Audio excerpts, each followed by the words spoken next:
ইনকিলাব মঞ্চের আহ্বায়ক গুলিবিদ্ধ ওসমান হাদি চিকিৎসার জন্য সিঙ্গাপুরে পৌঁছেছেন। তাকে বহনকারী এয়ার অ্যাম্বুলেন্স দেশটিতে অবতরণ করে বাংলাদেশ সময়ে সন্ধ্যা ৬টার কিছুক্ষণ আগে। এদিকে রওনার আগে মেডিকেল বোর্ড জানায়, এখন সবচেয়ে বড় চ্যালেঞ্জ ইনফেকশন বা সংক্রমণ নিয়ন্ত্রণ করা। আরও জানাচ্ছেন মেহেদি হাসান। শুক্রবার দুপুরে রাজধানীতে ইনকিলাব মঞ্চের আহ্বায়ক শরীফ ওসমান হাদিকে মাথায় গুলি করে সন্ত্রাসীরা। ঢাকা মেডিকেল কলেজের পর চিকিৎসাধীন ছিলেন এভার কেয়ার হাসপাতালে। এভার কেয়ার থেকে বিশেষ অ্যাম্বুলেন্স যোগে শাহজালাল বিমানবন্দরে নেওয়া হয় হাদিকে। এরপর উন্নত চিকিৎসার জন্য এয়ার অ্যাম্বুলেন্স করে সিঙ্গাপুর নেওয়া হচ্ছে। হাদিকে বহনকারী বিশেষ বিমানটি ঢাকা ছেড়ে যায় দুপুর 1:53 বর্তমান অবস্থা এয়ারলিফট করার জন্য যখন সন্তোষজনক হয়েছে, তখনই আমাদের সরকারের পক্ষ থেকে সিঙ্গাপুর জেনারেল হাসপাতালে তাকে শিফট করার জন্য অ্যাম্বুলেন্স আনার প্রস্তুতি নেওয়া হয়েছে এবং তার প্রেক্ষিতে এয়ার অ্যাম্বুলেন্স এসেছে সকাল 11টার দিকে এবং তারপর এই মাত্র এয়ার অ্যাম্বুলেন্সে করে ওসমান হাদি সিঙ্গাপুর জেনারেল হাসপাতালের উদ্দেশ্যে রওনা হয়েছে। আপনারা সবাই ইতিমধ্যে জানেন যে ওর এই স্ট্যাবিলাইজ করার কথাটা, এটা এয়ারলিফটিংয়ে 4 ঘন্টা ফ্লাইটের জন্যে ওনাকে আমরা যখন দুই পক্ষই সম্মত হয়েছে, ওই সিঙ্গাপুর জেনারেল হাসপাতাল এবং এভার কেয়ার দুই কর্তৃপক্ষ যখন সন্তুষ্ট হয়েছেন যে উনি 4 ঘন্টা ফ্লাইট করার জন্য উপযোগী, তৎক্ষণাৎ আমরা ওনাকে আসলে শিফট করিয়েছি। হাদির সাথে বিমানে সিঙ্গাপুরের চিকিৎসক ও নার্সরা রয়েছেন। হাদির চিকিৎসা হবে সিঙ্গাপুর জেনারেল হাসপাতালে। হাদির শারীরিক অবস্থা নিয়ে গণমাধ্যমকে জানান মেডিকেল টিমের সদস্যরা। উন্নত চিকিৎসা নিতে আমাদের আসলে দেশের সাথে খুব বেশি হয়তো পার্থক্য হবে না, তবে আমরা দেখেছি যে বাংলাদেশের যে ইনফেকশন যে রেট, বিভিন্ন অপারেশন থিয়েটারের যে ইনফেকশন রেট বাংলাদেশেরটা কম্পারেটিভলি বেশি, সিঙ্গাপুরে সেটা কম।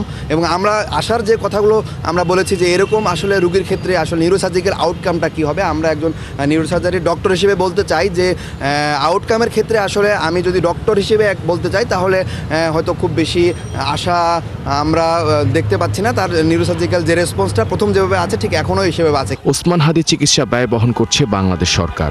হাদির মাথায় এক পাশ দিয়ে গুলি লেগে অন্য পাশ দিয়ে বেরিয়ে যায়। মেহেদি হাসান, ৭১, ঢাকা। ওসমান হাদিকে হত্যা চেষ্টা মামলায় মূল অভিযুক্তের স্ত্রী, শ্যালক এবং বান্ধবীকে 5 দিন করে রিমান্ডে পাঠিয়েছেন আদালত। সোমবার ঢাকার অতিরিক্ত চিফ মেট্রোপলিটন ম্যাজিস্ট্রেট জুশিতা ইসলাম এই আদেশ দেন। এর আগে মামলাটি ঢাকা মহানগর গোয়েন্দা পুলিশ ডিবির কাছে হস্তান্তর করা হয়। বিস্তারিত জানাচ্ছেন নাদিয়া শারমিন। অবশেষে ইনকিলাব মঞ্চের মুখপাত্র শরীফ ওসমান হাদিকে গুলির ঘটনায় ভোররাতে মামলা হয়েছে। হত্যা চেষ্টা, সংঘবদ্ধভাবে পরিকল্পিত অপরাধ, আগ্নেয়াস্ত্র ব্যবহার সহ বেশ কয়েকটি ধারায় মামলা করেন ইনকিলাব মঞ্চের সদস্য সচিব আব্দুল্লাহ আল জাবের। ফুটেজে শনাক্ত মাহমুদ করিম সহ অজ্ঞাতনামাদের মামলায় আসামি করা হয়। ফয়সাল করিমকে মূল অ্যাকিউজড করা হয়েছে। এর সাথে যারা প্ল্যানিং এবং আপনার ফিনান্স করেছেন বা এভাবে সহায়তা করেছেন বা অন্য কোনোভাবে জড়িত আছেন, তাদের সকলকে আসামি করা হয়েছে। অর্থাৎ একজনকে সরাসরি বাই নেমে করা হয়েছে, আসামি করা হয়েছে এবং অন্যান্য যারা অজ্ঞাতনামা আসামি তাদেরকে মামলার ওইভাবে আনা হয়েছে। তদন্ত সাপেক্ষে যে বা যারা যতটুকু অংশ যেভাবে পাওয়া যাবে তাদেরকে ওইভাবেই চার্জশিটভুক্ত করবেন। পল্টন থানায় এ মামলা করার কয়েক ঘন্টা পরই এর তদন্তভার চলে গেছে ঢাকা মহানগর গোয়েন্দা পুলিশের হাতে। তাদের তথ্য যাচাই বাছাই করা হচ্ছে। আমরা র্যাব আমাদের কাছে হ্যান্ড ওভার করেছে এবং যেহেতু মামলা অলরেডি ডিবিতে হ্যান্ড ওভার হয়ে গেছে, আমরা তাদেরকে ডিবিতে হ্যান্ড ওভার করছি। র্যাবের হাতে গ্রেফতার মোটরসাইকেল মালিক আব্দুল হান্নানের আদালতে করা দাবি যাচাইয়ের কাজটি শেষ হয়নি বলে জানান তিনি। আমাদের কাছে অনেক তথ্য আছে, এগুলো যাচাই বাছাই করা হচ্ছে। আমরাও সেই তথ্যগুলো নিজেদের মধ্যে আদান প্রদান করছি। এখনই আসলে বিস্তারিত বলার মতো কোনো কিছু নেই, এগুলো নিয়ে কাজ চলছে, আর চলমান আছে। মোটরসাইকেলের মালিক হান্নান, প্রধান অভিযুক্ত ফয়সালের স্ত্রী সামিয়া, শ্যালক শিপু ও বান্ধবী মারিয়া, এই 4 জনকেই গ্রেফতার দেখানো হয়েছে বলে জানিয়েছেন ডিএমপির গণমাধ্যম ও জনসংযোগ বিভাগের উপপুলিশ কমিশনার। এই মামলার সন্দিগ্ধ হিসেবে র্যাব কর্তৃক 4 জন আমাদের কাছে হস্তান্তর করা হয়েছে। এর বাইরে আমরা শেরপুরের নলিতা বাড়ি থেকে 2 জনকে আটক করেছি। তাদের ব্যাপারে যাচাই বাছাই চলছে, তাদের কোনো সংশ্লিষ্টতা আছে কিনা সেটা আমরা তাদেরকে জিজ্ঞাসাবাদ করে দেখছি। যাদেরকে আইনের আওতায় নিয়ে আসা হয়েছে মূলত প্রধান সাসপেক্ট, তার সাথে সংশ্লিষ্টতা এবং তার ব্যাপারে তথ্য যাচাই বাছাই করা থেকে আরম্ভ করে তাদের অন্য কোনো সংশ্লিষ্টতা আছে কিনা সেগুলো আমরা খতিয়ে দেখছি।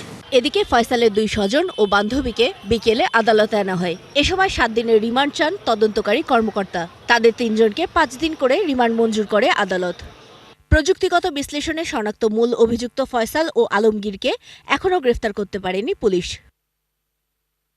নাদিয়া শারমিন, একাত্তর, ঢাকা। ওসমান হাদিকে হত্যা চেষ্টার ঘটনায় মূল অভিযুক্ত ফয়সালের অন্যতম সহযোগী কবির হোসেন। একাত্তরের হাতে আসা সিসিটিভির ফুটেজে দেখা যায় ইনকিলাব সেন্টারে কয়েকবার ফয়সালের সাথে সেখানে গেছেন কবির হোসেনও। ঘটনার পর থেকে তিনি পলাতক।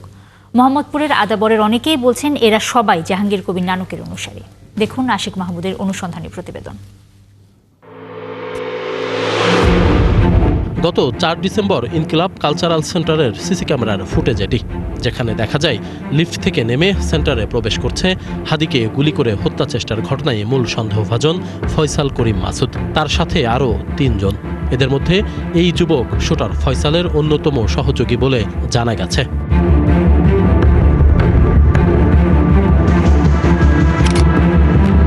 খোঁজ নিয়ে জানা যায় এই যুবকের বাসাও মোহাম্মদপুরের আদাবর এলাকায়। নবোদয় হাউজিং এলাকায় গিয়ে তার ছবি দেখাতেই চিনতে পারেন অনেকে। জানান এই যুবকের নাম কবির হোসেন ওরফে দাঁত ভাঙা কবির। 100 নম্বর ওয়ার্ড স্বেচ্ছাসেবক লীগের যুগ্ম আহ্বায়ক ছিলেন। এই ছেলেটাকে চেনেন নাকি? দেখেন তো এই ছেলেটাকে। এই ছেলেটাই। এই ছেলেটার নাম কি? এর নামে কবির। কবির না? কবির।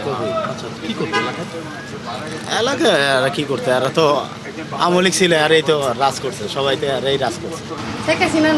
গেছে যখন তাহলে কি তখন তাহলে কি থাকে না। কি নাম ওই ছেলে? কবির। মোহাম্মদপুরের নবোদয় হাউজিংয়ের 9 নম্বর সড়কের এই ক্লাব ঘরটি ছিল কবিরের। আর এখানেই শুটার মাসুদ আলমগীর সহ অনেকেই আড্ডা দিতেন, নিয়মিত মানুষকে ধরে এনে নির্যাতন চালাতেন। 5 আগস্টের পর শেখ হাসিনা সরকারের পতন হলে পালিয়ে যায় তারা, আর এই ক্লাবটি এখন তালাবদ্ধ। এর এই মাস্তানি করতো, ধরেন মানুষের মারপিট করতো, দরফাকর করতো, এগুলো করতো। এরা আওয়ামী লীগের রাজনীতি করো, চুরি ছিনতাই লুটপাট যা আছে, যে আমাদের এই সাইডের মধ্যে যত অকারণ ওরাই করতো। চুরি ছিনতাই ডাকাতি, ঠিক আছে, মনে করেন মানে বিভিন্ন ধরনের, সোজা কথা কোনোটা বাদ রাখে না ওরা। প্রথমে ক্যাটারিং এ কাজ করতো, পরে মানে খারাপ পোলাপানের লগে মিশে এটা ওটা করতো, চুরি টুরি করতো, জুয়া টুয়া খেলতো, টাস মাস খেলতো। খোঁজ নিয়ে জানা গেছে হাদির ওপর হামলার ঘটনায় জড়িত সন্দেহভাজন শুটার ফয়সাল, বাইক চালক আলমগীর ও কবির হোসেন সবাই মোহাম্মদপুর আদাবর এলাকার মাইনুদ্দিনের সাথে রাজনীতি করতেন, যিনি আদাবর স্বেচ্ছাসেবক লীগের সাংগঠনিক সম্পাদক, জাহাঙ্গীর কবির নানকের ঘনিষ্ঠজন। স্থানীয়রা বলছে হাদিকে গুলি করে হত্যা চেষ্টার ঘটনায় যাদের নাম এসেছে সবাই নানকের লোক। এরা তো নানক সিন্ডিকেট না, এদের তো বিশাল বড় নেটওয়ার্ক। এই যে আমি বলতেছি, আমারও তো মনে করেন এমন আছে, আমার রাত্রে পাইবেন না। হইল তুহিন রিয়াজ ওদের লোক, নানক সাহেবের লোক ওরা। আর ওদের সাথে আরও আছে, ওদের মেইন মাস্টার মাইন্ড হয়েছে মাইনুদ্দিন, আদাবর থানা স্বেচ্ছাসেবক লীগের সাংগঠনিক। আর ওর সাথে সহযোগী শুটার হিসেবে কাজ করে জাহাঙ্গীর, ওর বাসা হয়েছে ঢাকা উদ্যান। এই ঘটনায় সরাসরি জড়িত কাউকেই এখন পর্যন্ত গ্রেপ্তার করতে পারেনি আইন শৃঙ্খলা রক্ষাকারী বাহিনী। অনেকেই বলছেন মূল হোতারা এরই মধ্যে ভারতে পালিয়ে গেছে, যদিও পুলিশ বলছে এ নিয়ে কোনো তথ্য নেই তাদের কাছে। আপনি বলেছেন সীমান্ত পাড়ি দেওয়ার কথা, এই সংক্রান্ত তথ্য এই মুহূর্তে আমাদের কাছে নেই, তবে আমরা চেষ্টা করছি, সম্ভাব্য সব জায়গায় অভিযান পরিচালনা করা হচ্ছে এবং আমাদের গোয়েন্দারাও তৎপর রয়েছে। শিগগিরই হাদিকে হত্যা চেষ্টার ঘটনায় জড়িতরা গ্রেপ্তার হবে, তদন্তে উদ্ঘাটন হবে মূল রহস্য, এমনটাই প্রত্যাশা সকলের। আশিক মাহমুদ, 71, ঢাকা। ঢাকা 8 আসনের সম্ভাব্য স্বতন্ত্র প্রার্থী ওসমান হাদির উপর হামলার ঘটনা বিচ্ছিন্ন বলে মন্তব্য করেছেন প্রধান নির্বাচন কমিশনার AMM নাসির উদ্দিন। সোমবার রাজধানীর গুলশানে তরুণ ভোটারদের নিয়ে এক অনুষ্ঠানে সাংবাদিকদের প্রশ্নের জবাবে তিনি কথা বলেন। সিসি বলে নির্বাচন নিয়ে কোনো শঙ্কা নেই। ফারজান আক্তারের প্রতিবেদনে বিস্তারিত। রবিবার নির্বাচন ভবনে আইনশৃঙ্খলা বাহিনীর সাথে বৈঠকের পর ওসমান হাদির উপর হামলার ঘটনায় নির্বাচনী পরিবেশ ও ইসির স্বার্থ জড়িত বলে মন্তব্য করেছিলেন নির্বাচন কমিশনার আবুল ফজল মোহাম্মদ সানাউল্লাহ। পরদিন এই ঘটনাকে বিচ্ছিন্ন বলে মন্তব্য করলেন প্রধান নির্বাচন কমিশনার। সোমবার রাজধানীর গুলশানে তরুণ ভোটারদের জন্য আয়োজিত এক অনুষ্ঠানে যোগ দেন সিইসি। এ সময় সাংবাদিকদের প্রশ্নের জবাবে তিনি বলেন, আইনশৃঙ্খলা পরিস্থিতির কোনো অবনতি হয়নি, এমন ঘটনা অতীতেও দেখা গেছে। আইনশৃঙ্খলা অবনতি হলো কোথায়? একটু মাঝে মধ্যে 2-1টা খুন খারাপি হয়, এই যে হাদির একটা ঘটনা হয়েছে, আমরা এগুলো বিচ্ছিন্ন ঘটনা বলে মনে করি। এই ধরনের ঘটনা তো সবসময় ছিল। আগে কি আহসানুল্লাহ মাস্টার খুন হয় নাই? এরকম তো অনেক আগে হয়েছে, ঘটনা তো অনেক আছে। এ সময় তরুণ ভোটারদের উদ্দেশ্যে সিইসি বলেন, তরুণদের উপর ভর করে বাংলাদেশ এগিয়ে যাবে। আমরা আশা করি তরুণ ভোটারদেরকে সাথে পাবো। তোমরা নিজেরা তো ভোট দিবাই এবং অন্যদেরকে ভোট দানে তোমরা উৎসাহিত করবা।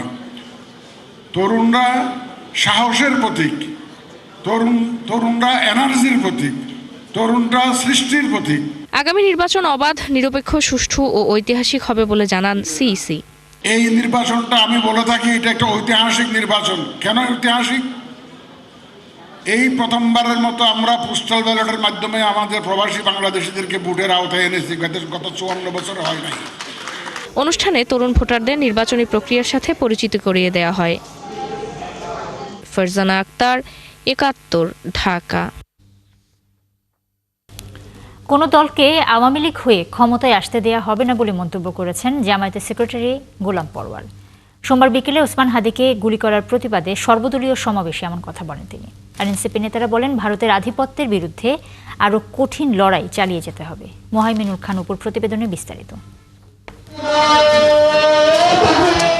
ইনকিলাব মঞ্চের মুখপাত্র শরীফ ওসমান হাদিকে গুলি করার প্রতিবাদে কেন্দ্রীয় শহীদ মিনারে এই সর্বদলীয় প্রতিরোধ সমাবেশ। এতে যোগ দেয় এনসিপি, জামায়াত সহ বিভিন্ন দলের নেতারা। 20 কোটি মানুষের নিরাপত্তার দায়িত্ব আপনি নিতে পারেন না।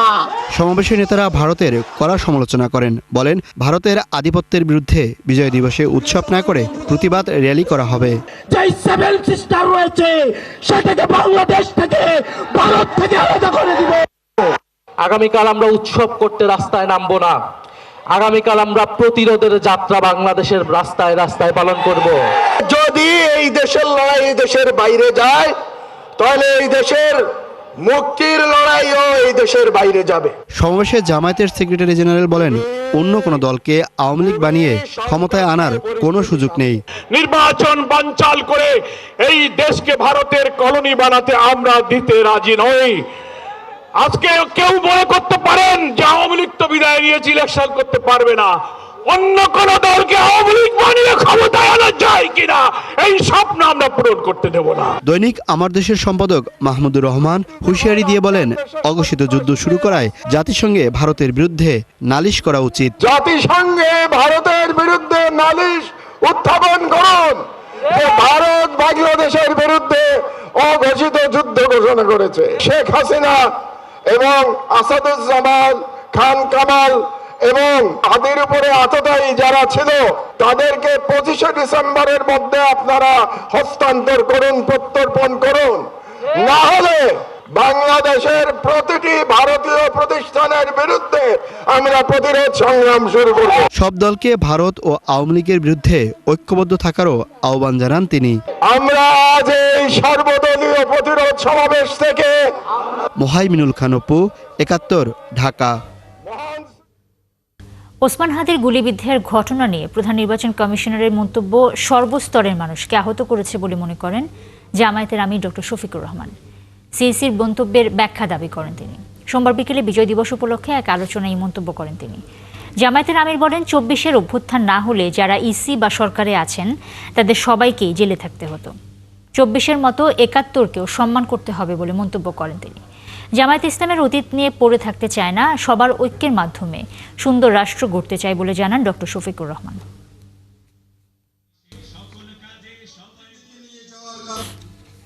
নির্বাচন কমিশনের প্রধান তিনি একটি বক্তব্য রেখেছেন যা আমি বিশ্বাস করি আমার মতো সমস্ত মানুষকে আহত করেছে। তার উদ্দেশ্য দেখা আমাদের দায়িত্ব নয়, বক্তব্যের বিষয়ে জাতির সামনে এসেছে, জাতি তার এই বক্তব্যকে মোটেই ভালোভাবে গ্রহণ করেন। অথচ তিনি আছেন একটি নিরপেক্ষ জায়গায় বসে। আমি তাকে বিনয়ের সাথে অনুরোধ করব, আপনার এই বক্তব্যের ব্যাখ্যা আপনাকে দিতে হবে, আপনাকে প্রমাণ করতে হবে আপনি যে সেন্সিটিভ জায়গায় এখন দায়িত্ব পালন করছেন এই জায়গায় দায়িত্ব পালনের জন্য আপনি উপযুক্ত ব্যক্তি।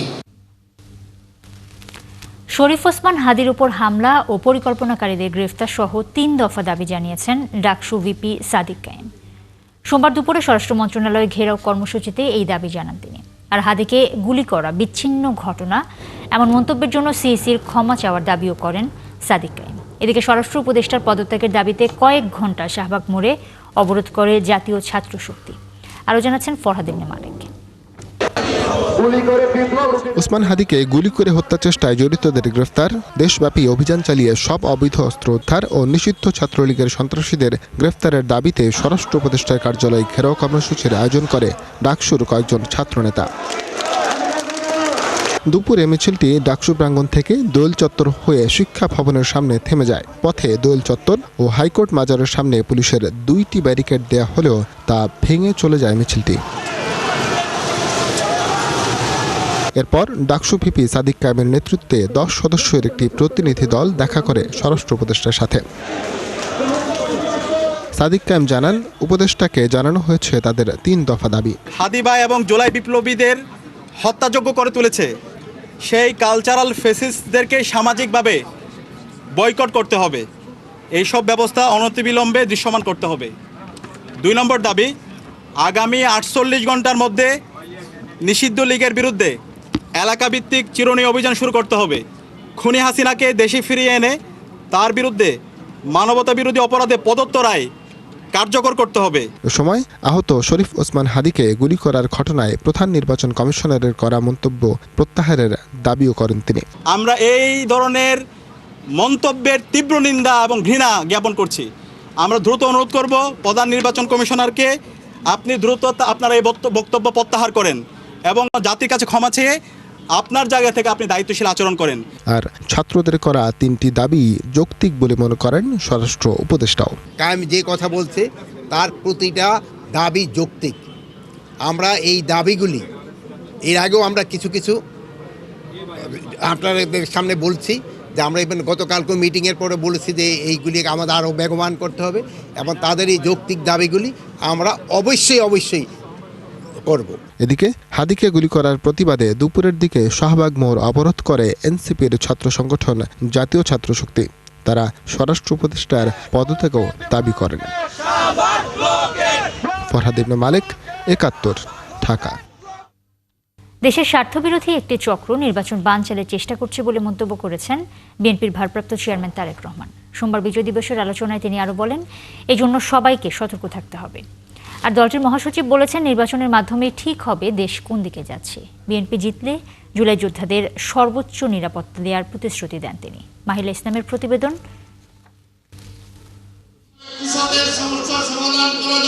মহান বিজয় দিবস উপলক্ষে আলোচনা সভার আয়োজন করে বাংলাদেশ জাতীয়তাবাদী দল বিএনপি। তাতে যোগ দেন দলের স্থায়ী কমিটির সদস্য সহ বিভিন্ন পর্যায়ের নেতারা।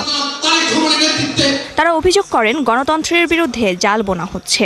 যোদ্ধাদের বাড়ি ঘর চিনিয়ে দিয়েছে, পাক বাহিনী দোষক ছিল, তারাও আজকে বলার চেষ্টা করে যে তাদেরও নাকি কন্ট্রিবিউশন ছিল। অনেকে এককভাবেই সরকারের পতনের দাবি করে। আবার কি বলে জানেন? আবার বলে 17 বছর আপনারা কোথায় ছিলেন? কাকে জিজ্ঞেস করে? বিএনপিকে। সবচেয়ে হাসি পায়, আরে এই 17 বছর তোমরা কোথায় ছিলা? যার যে সমস্ত আমরা ষড়যন্ত্র দেখছি, সেই ষড়যন্ত্রের মধ্যে বহু ভিডিও ঢাল ফলা গজিয়েছে। এ সময় বিএনপি মহাসচিব বলেন, স্বাধীনতার এত বছর পরেও পরাজিত শক্তি দেশের বিরুদ্ধে ষড়যন্ত্র করছে। আগামী নির্বাচন আমাদের সেই নির্বাচন, যে নির্বাচনে এই দেশে উদার গণতান্ত্রিক একটা বাংলাদেশ আমরা নির্মাণ করব, নাকি পশ্চাৎপদ একটা বাংলাদেশের দিকে চলে যাব, এই নির্বাচনে সেই সিদ্ধান্ত হবে বন্ধুরা। অনুষ্ঠানে লন্ডন থেকে ভার্চুয়ালি যোগ দেন বিএনপির ভারপ্রাপ্ত চেয়ারম্যান তারেক রহমান। তার অভিযোগ, দেশের স্বার্থবিরোধী একটি চক্র নির্বাচন বানচাল করতে চায়। শর্তের পর শর্ত জুড়ে দিয়ে কিংবা নানা অজুহাতে বাংলাদেশের স্বার্থ বিরোধী একটি চক্র নির্বাচন অনুষ্ঠানের পথে বারবার নানা রকম বিঘ্ন সৃষ্টির অপচেষ্টা তারা চালিয়ে যাচ্ছে, এখনো চলছে ক্ষেত্র বিশেষে। একটি চক্র নিজেদের স্বার্থে স্বাধীনতা ও মুক্তিযুদ্ধের ইতিহাসকে বিকৃত করেছে। তারা ইতিহাসের নতুন বয়ান তৈরি করতে চায় বলেও মন্তব্য করেন তারেক রহমান। স্বাধীনতা এবং মুক্তিযুদ্ধের ইতিহাসকে চেষ্টা করেছিল, তারা করেও ছিল, অনেক ক্ষেত্রে দলীয় ইতিহাসে তারা পরিণত করেছিল। আর এই অপরামদর্শী অপচেষ্টার কারণেই পরিস্থিতির সুযোগ নিয়ে এখন আবার মুক্তিযুদ্ধের পরাজিত একটি চক্র বিজয়ের নতুন ইতিহাস রচনার অপচেষ্টা তারা করছে। অভিজ্ঞতা অর্জনের জন্য আগামী নির্বাচন নয়, দেশের সার্বভৌমত্ব সুসংহত রাখার জন্যই এই নির্বাচন বলেও জানান তিনি। ইনশাআল্লাহ ষড়যন্ত্রকারীরা অবশ্যই পিছু হটতে বাধ্য হবে। মাহিলা ইসলাম, ৭১, ঢাকা। জুলাই মানবতাবিরোধী অপরাধের মামলায় শেখ হাসিনা কামালের বিরুদ্ধে যেসব অভিযোগে আমৃত্যু কারাদণ্ড দেওয়া হয়েছে সেসবের বিরুদ্ধে আপিল করেছে রাষ্ট্রপক্ষ। সোমবার আপিল বিভাগে এই আবেদন জমা দেয় তারা। প্রসিকিউশন জানিয়েছে, হাসিনা কামালের নির্দেশনা ও প্ররোচনায় যেভাবে হত্যাযোগ্য হয়েছে তার সাজা মৃত্যুদণ্ডই হওয়া উচিত। বিস্তারিত জানাচ্ছেন মাইনুল মারুফ। গত 17 নভেম্বর জুলাই মানবতাবিরোধী অপরাধের মামলায় একটি অভিযোগে ক্ষমতাচ্যুত প্রধানমন্ত্রী শেখ হাসিনা ও আসাদুজ্জামান খান কামালকে মৃত্যুদণ্ড এবং আরেকটি অভিযোগে আমৃত্যু কারাদণ্ড দেন আন্তর্জাতিক অপরাধ ট্রাইব্যুনাল। তবে সেই সাজা নিয়ে সন্তুষ্ট নয় প্রসিকিউশন। এর রায়ের বিরুদ্ধে সোমবার 8টি গ্রাউন্ডে মৃত্যুদণ্ড চেয়ে আপিল করে রাষ্ট্রপক্ষ। তাদের নির্দেশে এই যে সারা দেশে 1400-এর অধিক শহীদ হয়েছেন, 25,000-এর অধিক আহত হয়েছেন এবং এই চার্জ 1-এ আবু সাইদ, যিনি এই জুলাই গণঅভ্যুত্থানের পাইনিয়ার ছিলেন, আবু সাইদের হত্যাকাণ্ডটিও জড়িত। অতএব চার্জ 1-এ তাদের জন্য মৃত্যুদণ্ডটাই ছিল ন্যায় বিচার। এ সময় তিনি জানান, পলাতক আসামিরা কিভাবে এবং কোন সময়ের মধ্যে আপিল করতে পারবে। আন্তর্জাতিক অপরাধ ট্রাইব্যুনাল আইনের 21 ধারা মোতাবেক আপিল দায়ের করা এটা অ্যাজ অফ রাইট। অতএব যেখানে অ্যাজ অফ রাইট আপিল দায়ের করা হয় সেখানে শুনানির প্রয়োজন হয় না। এটা দায়ের করা মানেই আপিল গৃহীত হয়েছে মর্মে ধরে নেওয়া হয়। আপিল নিষ্পত্তির জন্য একটা শুনানি হবে, তার জন্য আমাদের আইনে পরিষ্কার করে বলে দেওয়া আছে যে 60 দিনের মধ্যে এই আপিলটি নিষ্পত্তি করতে হবে। যদি কোনো আসামি রায় প্রদানের 30 দিনের মধ্যে গ্রেফতার হয় অথবা সারেন্ডার করেন, তবেই কেবল তারা আপিল বিভাগে আপিল করতে পারে, আর কোনো আপিলের সুযোগ। এদিকে চানখারপুলে শহীদ আনাস সহ 6 জনকে হত্যা মামলায় ট্রাইব্যুনাল 1-এ রাষ্ট্রপক্ষের প্রথম দিনের যুক্তিতর্ক উপস্থাপন হয়েছে। অন্যদিকে ট্রাইব্যুনাল 2-এ কুষ্টিয়ার 6 জনকে হত্যা ও মানবতাবিরোধী অপরাধের পৃথক 2 মামলায় আওয়ামী লীগ নেতা মাহবুল আলম হানিফ ও জাসদ নেতা হাসানুল হক ইনুর বিরুদ্ধে আজও সাক্ষ্য গ্রহণ অনুষ্ঠিত হয়। মাইনুল মারুফ, ৭১, ঢাকা। সন্ত্রাস বিরোধী আইনের মামলায় গ্রেপ্তার সাংবাদিক আনিস আলমগীরের 5 দিনের রিমান্ড মঞ্জুর করেছেন আদালত। এর আগে উত্তরা পশ্চিম থানার পরিদর্শক মনিরুজ্জামান আসামিকে জিজ্ঞাসাবাদের জন্য 7 দিনের রিমান্ড আবেদন করেন। আসামির উপস্থিতিতে ঢাকার অতিরিক্ত চিফ মেট্রোপলিটন ম্যাজিস্ট্রেট জসিতা ইসলামের আদালতে শুনানি হয়। এর আগে একই অভিযোগে অভিনেত্রী মেহের আফরোজ শাওন সহ 4 জনের বিরুদ্ধে রাজধানীর উত্তরা পশ্চিম থানায় অভিযোগ দেওয়া হয়। জুলাই রেভলিউশনারি অ্যালায়েন্সের কেন্দ্রীয় সংগঠক আরিয়ান আহমেদ নামের এক ব্যক্তি রবিবার রাত 2টার পর অভিযোগটি দেন। অভিযোগের নাম থাকা অন্য 2 জন হলেন মডেল মারিয়া কিশোপট্ট এবং ইমতু রাশিদ ইমতিয়াজ।